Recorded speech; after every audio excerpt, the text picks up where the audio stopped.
నమస్తే, welcome to TRG news. నేను మీ journalist Siddhu.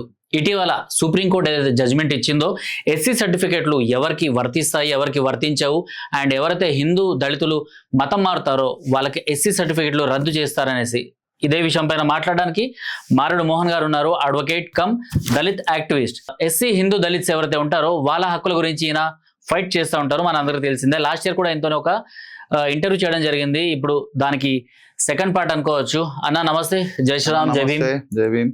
ఎట్లున్నారు అన్న? ఫైన్ అన్న, బాగుంది. సో గుర్తుందనుకుంటా లాస్ట్ ఇయర్ మనం ఒక ఇంటర్వ్యూ చేసినాము. అంటే ఈ మతం మారిన ఎస్సీలు క్రైస్తవుల, హిందువుల, అసలు వాళ్ళు ఎలాంటి సర్టిఫికేట్ పట్టుకొని చెన్నై మద్రాస్ కోర్టులో మనం మాట్లాడాం. సో ఇప్పుడు సుప్రీం కోర్టులో కూడా అలాంటి జడ్జిమెంట్ వచ్చింది, కాకపోతే అది అమలు అవ్వలేదు. సో ఈ సుప్రీం కోర్టు జడ్జిమెంట్ పైన మీరేమంటారు?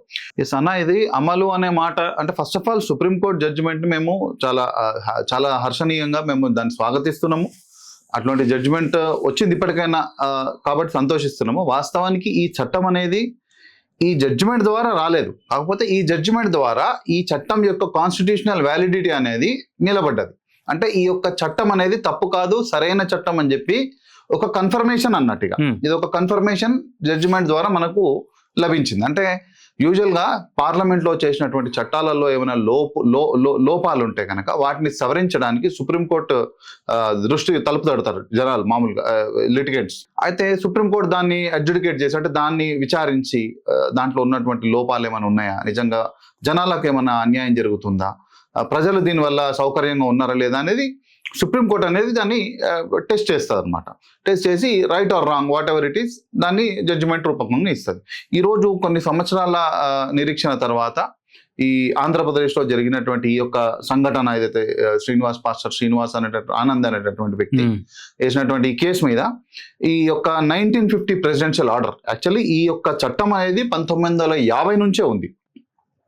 1950 ప్రెసిడెన్షియల్ ఆర్డర్ ద్వారా ఈ యొక్క చట్టంలో తప్పు లేదు, ఇది సరైన చట్టమే, ఈ కులం అనేటటువంటి ద్వారా ఎక్కువగా నష్టపోతుంది హిందూ సమాజంలో ఉన్నటువంటి దళితులే తప్ప క్రైస్తవంలో మారినటువంటి వాళ్లకు ఇది వర్తించదు అనేది, ముఖ్యంగా దాన్ని ఫండమెంటల్స్ అనేవి ఏవైతే ఉంటాయో వాటిని టెస్ట్ చేసి, అంటే వాటిని పరీక్షించి వాటిని లోతుగా అధ్యయనం చేసి ఇచ్చినటువంటి ఈ జడ్జిమెంట్ ఏదైతే ఉందో ఇది ఒక చారిత్రాత్మక జడ్జిమెంట్. 100% దీన్ని మేము స్వాగతిస్తున్నాం. యావత్ దళిత సమాజం మొత్తం కూడా దీన్ని స్వాగతించాల్సిందే. కొంతమంది దీని మీద ఏదో వాళ్ళ ఒపీనియన్స్ వాళ్ళు చెప్తున్నారు, కొంతమంది నాయకులు, పెద్ద నాయకులు అందరు, కానీ అది 100% తప్పు. మాట్లాడదాం, వాళ్ళ గురించి కూడా మాట్లాడదాము. అయితే ఈ బీసీసీ సర్టిఫికేట్ ఏదైతే ఉందో ఇది అసలు ఎవరికి ఇస్తారు, ఎలా ఇస్తారు అన్న? ఇది యాక్చువల్లీ ఈ బీసీసీ సర్టిఫికేట్ అనేది ఎవరైతే ఎస్సీల నుండి మాత్రమే, ఎవరైతే ఎస్సీల నుండి క్రైస్తవం స్వీకరిస్తారో, క్రైస్తవం మాత్రమే, మళ్ళీ అది కూడా మీరు ఇస్లాం తీసుకుంటే కుదరదు. ఏవైతే క్రైస్తవం తీసుకుంటారో ఎస్సీల నుండి వాళ్ళకు మాత్రమే బీసీసీ వస్తుంది. మన లేటెస్ట్ జనాభా లెక్కల ప్రకారం కూడా, అఫ్ కోర్స్ ఆ జనాభా లెక్కలలో చాలా లోపాలు ఉన్నప్పటికీ కూడా క్రైస్తవ అంటే బీసీసీ జనాభా అనేది 0.3గా చూపించడం జరిగింది. 0.3గా చూపించడం జరిగింది. ఇప్పుడు ఆ 0.3 అనేటటువంటి దానికి 1% రిజర్వేషన్ అనేది బీసీసీకి ఇవ్వడం జరిగింది ఆల్రెడీ. వాళ్ళకు క్రైస్తవులు ఎవరైతే ఎస్సీలు పోతారో వాళ్ళకు 1% రిజర్వేషన్ ఉంది అక్కడ. కాబట్టి ఈ యొక్క బీసీసీ అనే హోదా ఎస్సీ క్రైస్తవులకు మాత్రమే ఇస్తారు, మిగతా అందరు క్రైస్తవులకు ఇవ్వరు. ఇది ఓన్లీ వాళ్ళకి మాత్రమే ఇస్తారు, వాళ్ళకి ఎటువంటి నష్టం లేదు అక్కడ. ఎస్, అదే మీరు ముస్లింలకు మారింది అనుకోండి, వాళ్ళకు కంప్లీట్ గా ఓసీ, ఓపెన్ కేటగిరీ అది. వాళ్ళకి అసలు ఎందుకు అంటే క్రైస్తవులుగా మారిన వాళ్ళకి బీసీసీ అండ్ ఇటు ముస్లింలుగా రెండు కూడా విదేశీ మతాలే కదా, మరి అవును, ఎందుకు ఆ వ్యత్యాసం ఎందుకు అసలు? ఎస్, అంటే అది వాస్తవానికి బీసీసీ అనేది కూడా అది కరెక్ట్ కాదు, అన్కాన్స్టిట్యూషనలే. కానీ దాన్ని ప్రభుత్వాలు, అప్పుడు ఉన్నటువంటి ప్రభుత్వాలు జియో రూపకంగా తీసుకొని రావడం జరిగింది. దాంట్లో చాలా మంది దాన్ని ఎవరు కూడా వ్యతిరేకించినటువంటి సందర్భాలు లేవు. క్రైస్తవం యొక్క ఫండమెంటల్స్ లో కులం అనేది లేకపోయినప్పటికీ కూడా కొంచెం ప్రాక్టీస్ లో అనేది ఉంది, అంటే సామాజిక రూపకంగా నిజంగానే ఉంది అనేది ఒక వాదన గట్టిగా ఉంది. ప్లస్ ఇప్పుడు మన ఏపీ ఉంది, ఏపీ లాంటి ప్రాంతాలలో, తెలంగాణలో కొన్ని ప్రాంతాలలో, కొంచెం పంజాబ్ అటువంటి ప్రాంతాల్లో మతం మారిన తర్వాత కూడా వాళ్ళని ఎస్సీలుగా గుర్తించడం అనేది కొంత ఈ యొక్క పరిస్థితి ఉన్నది. కాబట్టి దానికోసం కాంపెన్సేషన్గా, అంటే వాళ్ళకు దానికోసం వాళ్ళకు ఒక అక్కడ వెళ్ళిన వాళ్ళకు కూడా బతుకులు బాగుపడాలి కానీ ఉద్దేశంలోనే బీసీసీ వచ్చింది. మళ్ళా అది తీసుకొని మళ్ళీ ఎస్సీ సర్టిఫికేట్ తీసుకున్నట్టు కుదరదు. అది వాస్తవానికి బీసీసీ వచ్చిందే ఎట్లా, బీసీసీ అనేది చట్టం ద్వారా రాలేదు, జియో ద్వారా, గవర్నమెంట్ ఆర్డర్ ద్వారా వచ్చింది అంతే. అదేం పార్లమెంట్లోనో అసెంబ్లీలోనో చట్టం చేయలేదాన్ని, దాన్ని ఛాలెంజ్ చేస్తే అది కూడా ఊడిపోతుంది. కానీ ఒక మానవతా దృక్పథం ద్వారా బీసీసీ చట్టాన్ని ఎందుకు మనం దాన్ని ఆ జియోని ఎందుకు మనం టచ్ చేయాలన్నట్టు ఎవరు టచ్ చేస్తలేరు. వాస్తవానికి వీళ్ళు కూడా మతం మారితే ఒక్కసారి మతాన్ని వదిలేసి హిందూ సమాజాన్ని వదిలేస్తే అంటరానితనాన్ని అస్పృశ్యతను వదిలేసినట్టే. మీరు ముస్లింలు కనో క్రైస్తవులు కన్నా ఫుల్ ఫ్లెడ్జ్ గా ఎప్పుడైతే మిమ్మల్ని మీరు గుర్తించుకొని ఆ సమాజంతో పూర్తి కనెక్ట్ అవుతారో ఆటోమేటిక్ గా మీకు ఇక్కడ అంటరాంతనం పోయినట్టే. ఇప్పుడు వాస్తవానికి మనం అంటే కాన్స్టిట్యూషన్ పాయింట్ ఆఫ్ వ్యూ చూస్తే కనుక 100% అదే కరెక్ట్. సో అందుకే ముస్లింలకు ఏదైతే ఉందో వాళ్ళకు వర్తించేది క్రైస్తవులకు ఎందుకు వర్తిస్తుంది అంటే ఎస్సీలలో నుండి క్రైస్తవంలోకి ఎక్కువ ఫ్లో ఉండింది ఇంతకు ముందుకు. అఫ్ కోర్స్ ఇప్పుడు కూడా నడుస్తుంది అది, కాబట్టి అక్కడ వెళ్ళిన వాళ్ళకి అవకాశం ఇవ్వడం జరిగింది అంతే. ఇప్పుడు ఆ విషయానికి వస్తే బీసీఈ ఉంది కదా, అవును బీసీఈ ఉంది, అది ముస్లింలలో ఉన్నటువంటి తక్కువ కులాలకు ఇవ్వడం జరిగింది. మరి క్రైస్తవంలో ఉన్నటువంటి తక్కువ కులాలకు ఇవ్వలేదు కదా, మరి దాంట్లో బీసీఈలో క్రైస్తవులు లేరు కదా, ఎందుకు లేరు? వాళ్ళకు వచ్చినటువంటి పరిస్థితులు వేరు. అప్పుడున్నటువంటి నిమ్న జాతులలో చాలా మందికి నయానో భయానో లేకపోతే ఆశ చూపించో ఏదో కారణం చేత వాళ్ళను అప్పట్లో ముస్లింలుగా మార్చుకున్నారు. సో ఆశ చూపెట్టడము ఇవన్నీ మాట్లాడుతున్నారు కదా మీరు. సో ఎరవేయడం అనేసి మనం అనుకోవచ్చు. మరి పాస్టర్ల పరిస్థితి ఇప్పుడు ఎలా ఉంటది అంటే చాలా మంది ఎస్సీ వాడలకు వెళ్ళి మిమ్మల్ని ఇలా అంటరాని వాళ్ళగా చూస్తున్నారు అనేసి, మిమ్మల్ని మేము దగ్గర తీసుకుంటామని. సో ఇంతకు ముందు చరిత్రలో అదే జరిగింది, ఇప్పుడు కూడా అదే జరుగుతుంది. సో ఇక ముందట ఎలా ఉండబోతుంది మరి ఈ సర్టిఫికేట్ రద్దు తర్వాత? ఫ్రాంక్ గా చెప్పాలంటే పాస్టర్ల పరిస్థితి కుర్తిల పడ్డ ఎలకల లెక్క తయారవుతారు ఇప్పుడు 100%. ఇన్ని రోజులు ఒక అబద్ధాలు చెప్పి ఇష్టం వచ్చినట్టు మతాలు మార్చిర్రు. మతం మార్చిన తర్వాత కూడా వాళ్ళని హిందువులుగానే సర్టిఫికెట్లలో హిందువులుగానే పెట్టిర్రు. పెట్టేసి వాళ్ళ ఏదైతే ఉందో క్రైస్తవాన్ని పెంచుకొని వాళ్ళ సర్టిఫికెట్లలో హిందూ పెట్టడం వల్ల వాళ్ళ ఆచార విచారాలు పూర్తిగా క్రైస్తవ. వీళ్ళు పాస్టర్ల వ్యవహారం కూడా ఎట్లుంటదంటే వీళ్ళని మతం మార్చేది కేవలం వీళ్ళ నంబర్ చూపించుకొని వాళ్ళు విదేశాల నుంచి ఫండ్స్ తెచ్చుకోవడానికి అంతేగాని వీళ్ళ జీవితాలు ఏదో మార్చేయడానికి అనేది నేను కూడా పూర్తిగా నమ్మా. కాకపోతే రాజ్యాంగం ద్వారా వీళ్ళకి కొన్ని అవకాశాలు లభించినాయి క్రైస్తవులకు.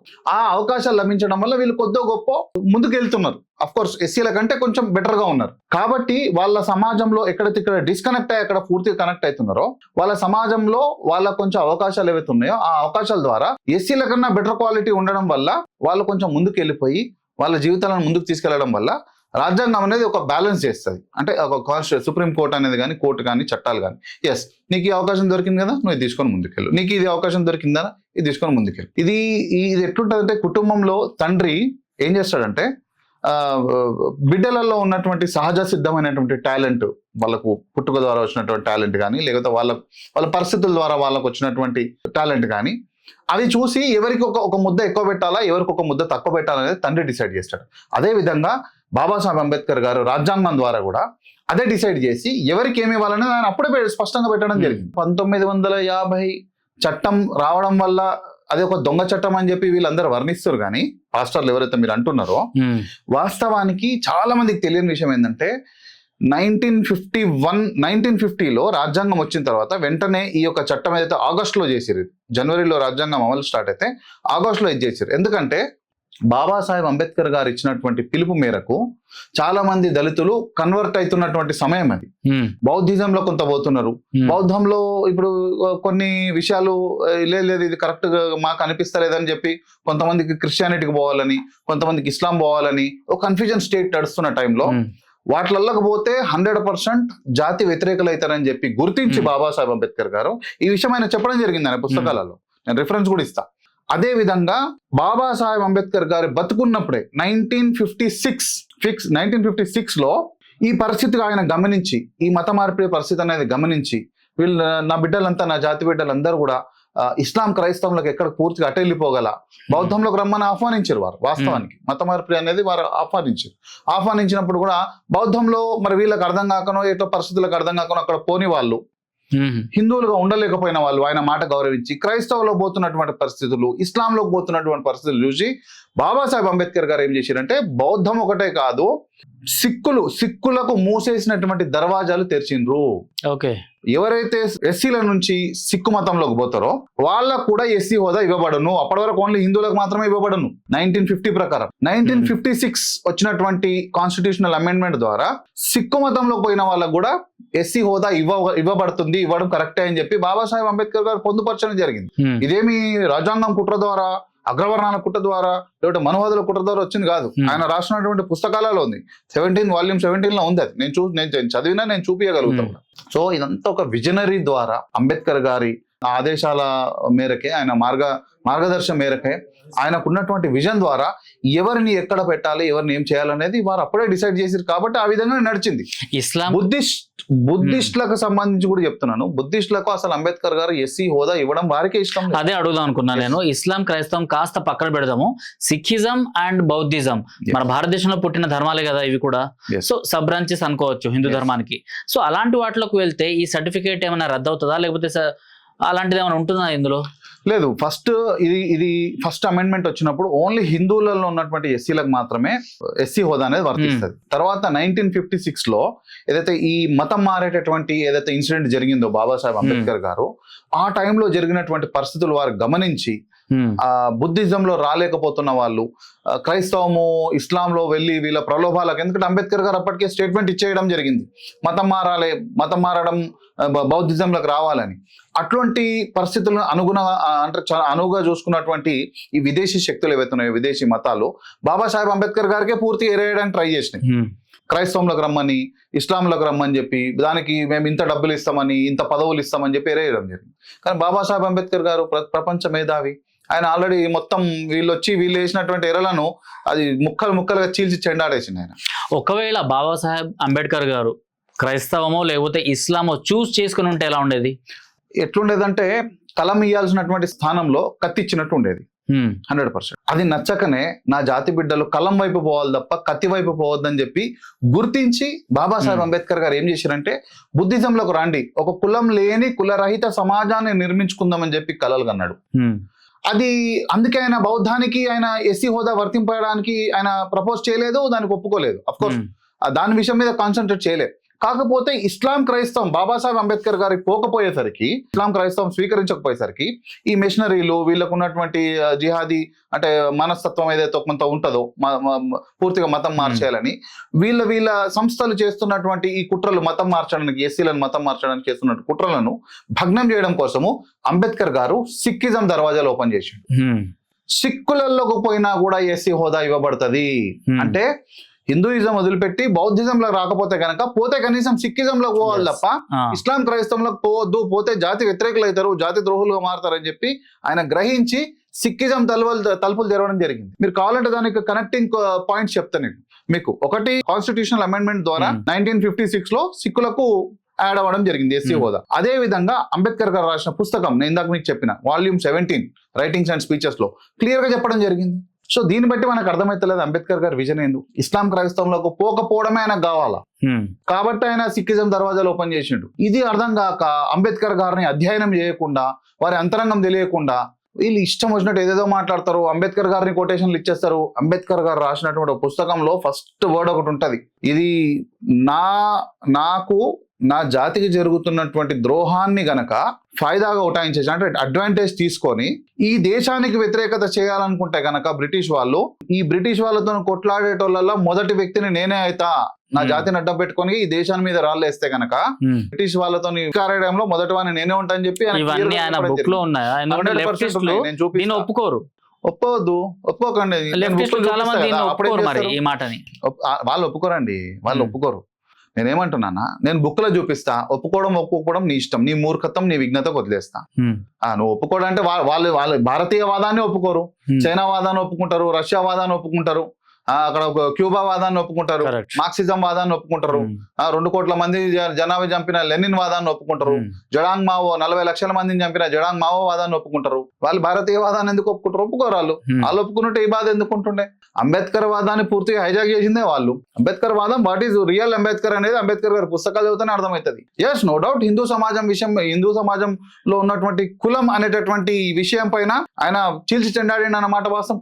ఆ టాపిక్ నిజం, 100% ఒప్పుకోవాల్సిందే. కానీ దానికి కాంపెన్సేటరీగా ఆయన ఎన్ని విషయాలు చెప్పిండు అనేది వీళ్ళు ఎవరు చెప్పరు, వీళ్ళకి తెలియదు. తెలిసినా కూడా చెప్పరేమో. 100% నేను ఆయన పుస్తకాలు చదివిన వాడిగా నేను చెప్తున్నాను. ఎస్, అంబేద్కర్ గారు ఒక ట్రూ పేట్రియాట్, 100% దేశభక్తి. అంబేద్కర్ గారు చాలా దగ్గర నుంచి క్రైస్తవాన్ని అండ్ ఇస్లాంని చూసిండ్రు, వాటిని త్యజించి హిందూ ధర్మంలో పుట్టిన బౌద్ధాన్ని స్వీకరించమనేసి ఇలాంటివన్నీ మాట్లాడడం జరిగింది. ఇప్పుడు మీ ఎస్సీ సంఘం నుంచి అంటే మీరు కూడా ప్రతిసారి ఎస్సీ హిందువుల గురించి వాళ్ళ రైట్స్ గురించి మాట్లాడుతూ ఉంటారు. అంటే మీరు క్రిస్టియన్స్ అన్నా లేకపోతే క్రైస్తవం అన్నా ఇస్లాం అన్నా అంత ద్వేషమా? ఎందుకు ప్రతిసారి వీళ్ళకి అగేన్స్ట్ గా అటు పోవద్దు అనేసి వీళ్ళని లాగుతూ ఉంటారు? నేను దీనికి 2 విషయాలు చెప్తా. పాయింట్ 1, అంబేద్కర్ గారే చెప్పారు, ఈ ఇస్లాం క్రైస్తవంలోకి పోతే దేశ వ్యతిరేకులు తయారవుతారు. ఎస్సీలు పర్టికులర్ ఎస్సీల గురించి ఆయన కోట్ చేసింది, ఎస్సీలు ఇస్లాం క్రైస్తవంలోకి పోతే దేశ వ్యతిరేకులుగా తయారవుతారు అని చెప్పి. సో అంబేద్కర్ గారే స్ఫూర్తి. మేము మా జాతి బిడ్డలు క్రైస్తవంలోకి పోవడానికి ఇస్లాంలోకి పోవడానికి 100% వ్యతిరేకిస్తాం. నీకు హిందూ సమాజం సమాజేతలే బుద్ధిజంలోకి పోయి అంబేద్కర్ గారు సూచించిన మార్గం ఉంది, బౌద్ధంలోకి పో. ఇక్కడ ఉన్నటువంటి సమస్యలను ఎదుర్కోలేకపోతున్నాను, నిలబడి పోరాటం చేయి, లేకపోతే బుద్ధిజంలోకి పో. అంతేగాని నువ్వు ఇస్లాం క్రైస్తవంలోకి పోతే అక్కడ పోతే ఏమైతుంది ఎందుకైతుంది అని ఆయన పుస్తకాలు చాలా చెప్పడం జరిగింది. దానికి ఉదాహరణ ఒక్క మాట చెప్తాను నేను మీకు. ఈ రోజు ఇస్లాంనే పూర్తిగా జనాభా మార్పిడి జరగాలి, మతపరమైనటువంటి మార్పిడి అంటే మై థాట్స్ ఆన్ పాకిస్తాన్ పుస్తకంలో పూర్తి ముస్లింలను ఇక్కడ నుంచి పాకిస్తాన్ పంపించేయాలి, పాకిస్తాన్ లో ఉన్నటువంటి హిందువులను, బుద్ధిస్టులను, సిక్కులను అందరినీ కూడా భారతదేశం తెచ్చేయాలి, ముఖ్యంగా అక్కడ ఉన్నటువంటి దళితులను అందరూ తెచ్చేయాలని చెప్పి కోరుకున్నటువంటి వ్యక్తి అంబేద్కర్ గారు. ఆయన సూచించిన విషయాలు మనం నడవకపోతే ఇంకెవరు చెప్పినటువంటి విషయాల మీద నడుస్తాం. ఇక మీరు వాళ్ళంటే మీ కోపమా, ముస్లింలు క్రైస్తవులు అంటే మీ కోపమా, వాళ్ళు ఎందుకు మతం మారదంటే ఇక్కడ టాపిక్ అంతా క్రిస్టియన్ కన్వర్షన్ గురించి నడుస్తుంది. నేను ఒకటే మాట మాట్లాడుతున్నాను, క్రైస్తవులు అంటే మాకు కోపం కాదు, 100%. నా పర్సనల్ ఒపీనియన్ అయితే నేను అదే చెప్తాను. క్రైస్తవం అన్నా నాకు మా కోపం కాదు. క్రైస్తవం అది ఎట్లా పుట్టింది, దాని యొక్క మూలాలు ఏంది, అదంతా ప్రశ్నార్థకంగా ఉన్నా అది పక్కన పెడితే మాకు అవసరం లేదు. నేనేమంటున్నా అంటే ఇదే క్రైస్తవులకు ముస్లింలకు పడక అనేక మంది క్రైస్తవ దేశాలలో ముస్లింలను చంపడం, ముస్లిం దేశాలలో క్రైస్తవులను చంపుకోవడము, ఈ ఇద్దరి మధ్యలో ప్రపంచ యుద్ధాలు జరగడము, రాబోయే ప్రపంచ యుద్ధం కూడా వీళ్ళిద్దరి మధ్యలో అయినటువంటి ప్రెడిక్షన్స్ ఉండడము. అంతేకాకుండా కొన్ని దేశాలలో పరిస్థితులు చూస్తున్నాం. మీరు లెబనాన్ తీసుకోండి, లేదా సిరియా తీసుకోండి, లేదా మన నైజీరియా తీసుకోండి, లేకపోతే మనం మొన్న జరిగినటువంటి ఆస్ట్రేలియా ఇన్సిడెంట్స్ తీసుకోండి, మీరు పాకిస్తాన్లో కొన్ని బలోచ్ ప్రాంతాలలో ఇక్కడ ఉన్నటువంటి ముస్లింల మానసిక ఆలోచన విధానం ఎట్లుంది చూడండి, ఇరాక్ కళ్ళముంగలో జరుగుతున్నటువంటి పరిస్థితులు చూడండి. ఇవన్నీ ప్రపంచ శాంతికి విఘాతం కలిగించినటువంటి ఈ అంశాలు ఏవైతే ఉన్నాయో, నా యొక్క జాతి బిడ్డలు ఈ యొక్క మతాలకు పోయి వాళ్ళ భవిష్యత్ మొత్తం ఇట్లానే రక్తసిక్తం కావాలంటారా? మీరు చెప్పండి. భారతదేశం పరిస్థితి ఎప్పుడు ఇంతే శాంతియుతంగా ఉంటుందని మీరు గ్యారంటీ ఇవ్వగలుగుతారు? ఈ గ్యారంటీ ఇవ్వలేం. కాబట్టి బాబాసాహెబ్ అంబేద్కర్ గారు ముందే గ్రహించి ఈ మతాలకు మాత్రం పోవద్దు నా బిడ్డలని చెప్పి ఖరాఖండిగా ఆయన విజన్ తోటి ఆయన రాస్తున్నటువంటి పుస్తకాలు, ఆయన బ్రతికున్నప్పుడే జరిగినటువంటి అమెండ్మెంట్స్ ద్వారా, కాన్స్టిట్యూషనల్ అమెండ్మెంట్స్ ద్వారా క్లియర్ గా ఒక అడ్డు గోడ లెక్క నిలబడ్డారు అంబేద్కర్ గారు. ఇంతకంటే ఏం కావాలి? మేము క్రైస్తవ మత మార్పులను వ్యతిరేకించడానికి, ఇస్లామిక్ మత మార్పులను వ్యతిరేకించడానికి ఇంతకంటే ఏం కావాలా? అట్ ది సేమ్ టైం మరి క్రైస్తవులు అంటే కోపం అంటే 100% క్రైస్తవులు అంటే నాకు కోపం కాదు. ఈ రోజు నైజీరియాలో బోకో హరామ్ అనేటటువంటి ఒక తీవ్రవాద సంస్థ ఇష్టం వచ్చినట్టు క్రైస్తవులను చంపేస్తుంది. వాళ్ళంతా నల్ల జాతీయులు, ఇక్కడ ఉన్నటువంటి మా దళితుల లాంటి పరిస్థితి వాళ్ళది. ఈ క్రైస్తవులు వాళ్ళందరినీ కూడా ఇష్టం వచ్చినట్టు, క్రైస్తవ మిషనరీలు ఇష్టం వచ్చినట్టు మత మార్పిడి చేసేసి, మత మార్పిడి తర్వాత వాళ్ళని గాలికి వదిలేసింది. ఎందుకంటే వీళ్ళకు కావాల్సింది జరిగిపోయింది. కెన్యాని అట్లనే చేసింది, ఎన్నో ఆఫ్రికన్ కంట్రీస్ ని ఆ విధంగానే చేసింది, మత మార్పిడి చేసింది, వదిలేసింది. ఇప్పుడు వాళ్ళ మానాలు ఉన్నారు.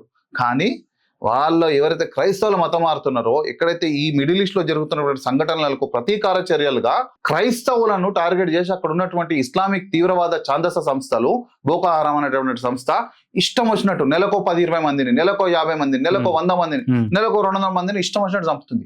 గత 10-15 ఏళ్ల నుంచి ఇదే పద్ధతి నడుస్తుంది.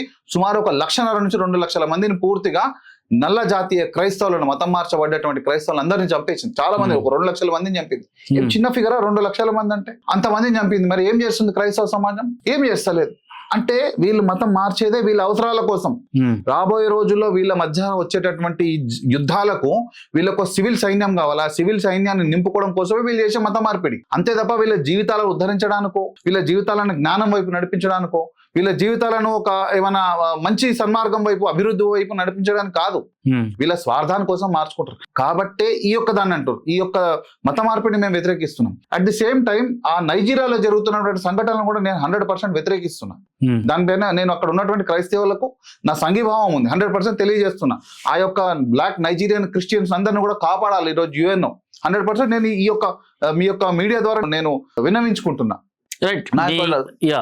మీ BSF ఏదైతే భారత్ ఎస్సీ ఫోరం ఉందో, సో మీరు ఒక మాట పైన కరెక్ట్ గానే ఒక స్టాండ్ తీసుకున్నారు, రైట్, సుప్రీంకోర్టు జడ్జ్మెంట్ ఏదైతే ఉందో దానికి మేము సపోర్ట్ చేస్తున్నాము, హర్షాన్ని వ్యక్తపరుస్తున్నాము అనేసి ఇలాంటి మాటలు మాట్లాడుతున్నారు. మందకృష్ణ మాదిగ లాంటి పెద్దవాళ్ళు కావచ్చు, లేకపోతే కదిరే కృష్ణ లాంటి లెఫ్టిస్టులు కావచ్చు, సో వీళ్ళందరూ మాత్రం దీనికి వ్యతిరేకంగా ప్రెస్ మీట్లు పెట్టి అసలు అలా ఎలా ఎస్సీ సర్టిఫికెట్లు రద్దు చేస్తారు అనేసి ఇవన్నీ మాట్లాడుతున్నారు. అన్నా నేను అదే అంటున్నా కదా, ఈ అంబేద్కరిజం అనేది పూర్తిగా లెఫ్టిస్ట్ల చేతుల్లో కబ్జాకు గురైంది చాలా ఏళ్ల పాటు. ఈ రోజు వీళ్ళందరి భావజాలం కూడా ఆ విధంగానే ఉన్నది, వాళ్ళ మాటలు కూడా ఆ విధంగానే ఉన్నాయి. వీళ్ళ స్వార్థం కోసము దళిత జాతి అభ్యున్నతి అభివృద్ధిని భవిష్యత్తులో ఒక ప్రమాదకరమైనటువంటి పరిస్థితులలో నెట్టివేయడం కోసం వీళ్ళు చేస్తున్నారు తప్ప దీనిలో ఎస్సీలకు సంబంధించినటువంటి అంటే మతం మారినటువంటి వాళ్ళ భవిష్యత్తు గురించి ఆలోచిస్తారు, వాళ్ళ బిడ్డల భవిష్యత్తు గురించి ఆలోచిస్తలేరు. అరే ఈ రోజు క్రైస్తవం సంబంధించినటువంటి ఈ జడ్జిమెంట్ వస్తే మెస్ ఐఎమ్ వెల్కమింగ్, పోయినటువంటి వాళ్ళు తిరిగి రండి, ఇక్కడే ఉంది సమస్య, ఇక్కడ ఉంది కదా, ఇక్కడ ఉండి పోరాడుకుందాం. నువ్వు పారిపోయి నువ్వు ఈ రోజు ఏమంటున్నావు, నాకు అక్కడ కూడా సమస్య ఉంది అంటున్నావు. మరి అక్కడ కూడా సమస్య ఉంటే మరి ఇంకెక్కడికి పోతావు? ఇక్కడ పోలేవు కదా, అక్కడైనా కూడా పోరాడాల్సిందే కదా. మరి అక్కడనే పోరాడపోని, అక్కడ పోరాడే నీకు సమస్య అక్కడ ఉంటే అక్కడ పోరాటం చేసి నువ్వు దానికి సమస్యను అధిగమించు. సో తప్పించుకుంటా పోతే ఎన్ని రోజులైనా నువ్వు తప్పించుకుంటూనే పోవాల్సి వస్తుంది. నీకు సమస్య ఉందనిపిస్తే పోరాడాలి, ఇక్కడికి రా, తిరిగిరా, హిందూ సమాజంలో తిరిగిరా. హిందూ సమాజము కొన్న ఏళ్ల తరబడి అంటరాంతనము అస్పృశ్యత అనేది పాటించినటువంటి హిందూ సమాజము ఈ రోజు తనను తాను సంస్కరించుకుంటూ వచ్చుకుంటూ ఎంతో మంది దళితులను హిందూ సమాజంలో, ఇదే హిందూ సమాజం మెజారిటీ ఉన్నటువంటి భారతదేశంలో అనేక రాజ్యాంగ పదవులలో పెద్ద పెద్ద పదవులు ఐఏఎస్లు గాను, ఐపీఎస్లు గాను, చీఫ్ జస్టిస్ ఆఫ్ ఇండియాలు గాను, దేశ ప్రధాన రాష్ట్రపతులు గాను, కొన్ని రాష్ట్రాలకు ముఖ్యమంత్రులు గాను, ఉప ముఖ్యమంత్రులు గాను, ఉప ప్రధానులు గాను, ఎన్నో రాజ్యాంగబద్ధమైనటువంటి పోస్టులలో వాళ్ళను నియమించుకుంటున్నాం మనం. నియమించుకొని దళిత సమాజాన్ని కూడా ఈ యొక్క భారతదేశ అభ్యున్నతిలో వాళ్ళకు సరైనటువంటి ప్రాతినిధ్యం ఇస్తుంది. అరే నువ్వు సంస్కరించుకున్నటువంటి సమాజంలోకి వస్తావా, లేదా నీ భవిష్యత్తులో నీ యొక్క బిడ్డల భవిష్యత్తును ప్రమాదంలో వాడేటటువంటి సమాజంలోకి పోతావా? ఈ రోజు వీళ్ళందరూ వీళ్ళకి వచ్చినట్టు మరి వీళ్ళ ఆశ, వీళ్ళ స్వార్థం ఏముందో నాకు తెలియదు కానీ నేను చెప్పలేను కానీ మరి విదేశీ భావజాలమా లేకపోతే విదేశాల నుంచి వీళ్ళకి ఏమైనా లాభం ఉందా తెలియదు కానీ 100% ఈ రోజు వీళ్ళు ఈ యొక్క సోకాల్డ్ నాయకులు ఎవరైతే చెప్తారో వీళ్ళు చేసే ప్రతి చర్య అంటే ఈ యొక్క జడ్జిమెంట్ సంబంధించి వీళ్ళు మాట్లాడే ప్రతి మాట కూడా భవిష్యత్ తరాల దళితుల యొక్క భవిష్యత్ తరాలను తప్పుదోవ పట్టించడం తప్ప మరొకటి కానే కాదు. ఈ మాత్రం అంబేద్కర్ గారి తెలియక కాదు, వారు ఆ రోజు బతుకున్నప్పుడే చేసినటువంటి మార్పులు ఎందుకు వారు అనుమతించారు అనేది వారు ఇవన్నీ ఆలోచించారు కాబట్టే ఆ రోజు పరిస్థితులు కూడా ఈ విధంగానే ఉండే కాబట్టే అవన్నీ చూసి అంబేద్కర్ గారు దాన్ని వ్యతిరేకించారు తప్ప ఈ మాత్రం అంబేద్కర్ గారికి తెలియక కాదు. వీళ్ళకి తెలిసినంత అంబేద్కర్ గారికి తెలియదా? అంబేద్కర్ గారి కంటే మేధావులా వీళ్ళేమన్నా? మందకృష్ణ గారు అంబేద్కర్ కన్నా మేధావా? లేకపోతే ఈయన కదిరే కృష్ణ, ఆర్ఎస్ ప్రవీణ్ కుమార్ అంబేద్కర్ కంటే మేధావులా వీళ్ళేమన్నా? కాదు. వీళ్ళు స్వార్థపూరితంగా కొన్ని మతాలను, కొన్ని రాజకీయ పార్టీలను, కొన్ని వర్గాలను వీళ్ళు అపీజ్మెంట్ అంటే వాళ్ళని బుజ్జగించడానికి చేస్తున్నారు తప్ప కేవలం పొలిటికల్ పాయింట్ ఆఫ్ వ్యూ మాత్రమే ఆలోచించి చేస్తున్నారు తప్ప ఇందులో ఎటువంటి నిస్వార్థమైనటువంటి భావం మాత్రం లేనేలేదు. ఆ యొక్క నిస్వార్థమైనటువంటి భావజాలంతో ఆలోచించినటువంటి మహనీయ నాయకులు ఇద్దరు, ఒకటి బాబాసాహెబ్ అంబేద్కర్ గారు, ఒకటి బాబు జగజ్జీవన్ రామ్ గారు. ఆ రోజు వాళ్ళు బాబు జగజ్జీవన్ రామ్ గారు ఏమన్నారు తెలుసా? వాస్తవానికి వారు అంబేద్కర్ గారిని కూడా క్రిటిసైజ్ చేశారు. నేను ఎక్కడైతే జరిగినటువంటి సమస్యను అక్కడే పరిష్కరించుకుంటా తప్ప నేను మతం మారను అన్నారు. ఎందుకు? అంబేద్కర్ గారు బౌద్ధిజంలో పోతున్నా అని చెప్పి డిక్లేర్ చేసిన తర్వాత బాబు జగజ్జీవన్ రామ్ గారు అది దృష్టిలో పెట్టుకొని నేను ఎక్కడున్న సమస్యను అక్కడే కొట్లాడి పోరాడతా తప్ప నేను మతం మారను అన్నారు. అంతకంటే ఆ గొప్ప నాయకుల కన్నా మేధావులమా మనమేమన్నా? కాబట్టి వీళ్ళు ఎస్సీ సమాజాన్ని వీళ్ళు పూర్తిగా డైవర్ట్ చేస్తున్నారు. డైవర్ట్ చేసి వాళ్ళ భవిష్యత్తును ప్రమాదంలో పడేయడం తప్ప ఇంకోటి కానే కాదు. వాళ్ళే అంటున్నారు మాకు ఇక్కడ అన్యాయం జరిగింది, కుల వివక్షత జరిగింది కాబట్టి మతం మారణం అంటారు. వాళ్ళే అంటారు అక్కడ పోయినా కూడా మాకు సమానత్వం దొరకలేదని. రెండు మీరే మాట్లాడుతున్నారు కదా. మరి అక్కడ పోయినా కూడా సమానత్వం దొరకలేదు అన్నప్పుడు తిరిగిరా భయ్, తిరిగిరా, స్వచ్ఛందంగా ఇక్కడ రా, ఈ యొక్క సమాజాన్ని మళ్ళీ హత్తుకో. హిందూ ఫైనల్ గా ఏం చెప్పాలనుకుంటారు మీ బిఎస్ఎఫ్ ఆర్గనైజేషన్ నుంచి ఈ జడ్జ్మెంట్ పైన? 1 point లో చెప్పాలి అనేసి 1 sentence లో ఏం చెప్తారు? 100% ఇది ఒక చారిత్రాత్మకమైన జడ్జిమెంట్. దళిత సమాజం అందరూ కూడా కొంచెం ప్రశాంతంగా ఆలోచించి పిల్లల భవిష్యత్తును, ఇప్పుడు నేను చెప్పినటువంటి అనేక విషయాలను పిల్లల భవిష్యత్తును దృష్టిలో పెట్టుకొని ఈ యొక్క జడ్జిమెంట్ మనందరూ కూడా స్వాగతిద్దాం. మతం మారినటువంటి సోదరులు ఎవరైతే ఉన్నారో నేను ఒకటే చెప్తాను, వాళ్ళ మీద నాకు ఎటువంటి కోపం లేదు కాబట్టి నేను చెప్తున్నా, అయితే మీరు అటు ఉండండి లేదా పూర్తిగా ఇటు ఉండండి, ఏదో ఒకవైపు ఉండండి, లేదా ఇటు వస్తా అంటే కనుక వచ్చేసేయండి. మనం ఈ ఉన్న సమస్యలు ఇక్కడే కలిసి పోరాడుకోవాలి తప్ప మతం మారడా కూడా మీకు ఉపయోగం లేదని మీరే అంటారు కదా, మరి వచ్చేసేయండి. సో నేనేమంటున్నా అంటే దళిత సమాజం కూడా ఈ యొక్క అంశం పైన ఆలోచించాలి. లేదు ఎవరైనా డబల్ బెనిఫిట్ అవుతున్నట్టు అంటే డబల్ బెనిఫిట్ సంబంధించి కూడా మీరు టాపిక్ మిస్ చేసిరు. నేను ఒక్క మాట చెప్తున్నా సిద్ధన్న, మతం మారిన వాళ్ళకు కూడా కాన్స్టిట్యూషనల్ బెనిఫిట్స్ విద్య, ఉద్యోగ, రాజకీయ పరంగా వాళ్ళ బెనిఫిట్స్ వాళ్ళకు ఉన్నాయి. కాబట్టి మేము ఏమంటున్నాం అంటే మతం మారి నువ్వు అక్కడ తీసుకుంటావు, హిందువులలో సర్టిఫికేట్లలో హిందూ అని పెట్టుకొని ఇక్కడ తీసుకుంటావు అంటే నువ్వు డబల్ బెనిఫిట్ అవుతావు. మా వాళ్ళు ఏమో ఖాళీ గిన్నెతో కూర్చోవాల్సి వస్తుంది, మళ్ళీ దిక్కులు చూడాల్సి వస్తుంది. కాబట్టి మేము వ్యతిరేకిస్తున్నాం. కాబట్టి మతం మారినవాడు జెన్యూన్గా ఉండాలి, హిందూగా ఉన్నవాడు కూడా అవసరమైతే ప్రశ్నించాలి. మతం మారేవాడు డబుల్ బెనిఫిట్ తీసుకుంటే వాడిని కూడా ప్రశ్నించాలి. జిల్లా కలెక్టర్ కంప్లైంట్ పెట్టాలి, ఆధారాలతో సహా కంప్లైంట్ పెడితే తప్ప ఈ విషయం కొలిక్కి రాదు.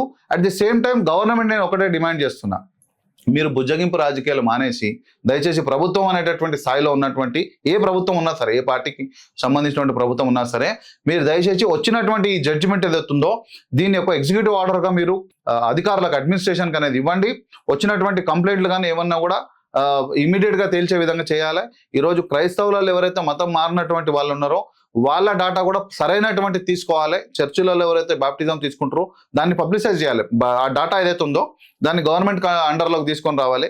ఎవరు పోతారు, వాళ్ళ మెంబర్షిప్ ఏంది, వాళ్ళ బాప్టిజం ఎవరెవరు తీసుకున్నారు, ఆ డాటా లేకుండా మీరు ఇట్లాంటి జడ్జిమెంట్లు ఎన్ని వచ్చినా కూడా ఉపయోగం లేదు. మళ్ళీ అది కూడా చెప్తున్నా, ఈ జడ్జిమెంట్ వచ్చింది బాగానే ఉంది కానీ ఆ ప్రాపర్ డాటా లేకుండా, మనకు ఆ ప్రాపర్ డాటా లేకపోతే సేమ్ ఇదే చర్చకు పోతారు, పాడే పాట యేసు ప్రభువు పాడతారు, తినే తిండేమో అంబేద్కర్ గారిది వాడతారు, అంబేద్కర్ గారిది తింటారు.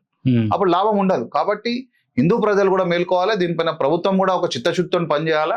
అప్పుడు మాత్రమే చెప్పును డప్పును నమ్ముకొని వెనుకబడిపోయినటువంటి జాతి నా బిడ్డలు ఏదైతే ఉన్నారో, నా జాతి బిడ్డలు ఉన్నారో వాళ్ళకి న్యాయం జరుగుతుంది తప్ప, లేకపోతే జడ్జిమెంట్ వచ్చినా కూడా పెద్ద ఉపయోగం ఒరిగేది మాత్రం ఏమి ఉండదు. రైట్ అన్న, థ్యాంక్ యూ. జై శ్రీరామ్, జై భీమ్. జై భీమ్ అన్న.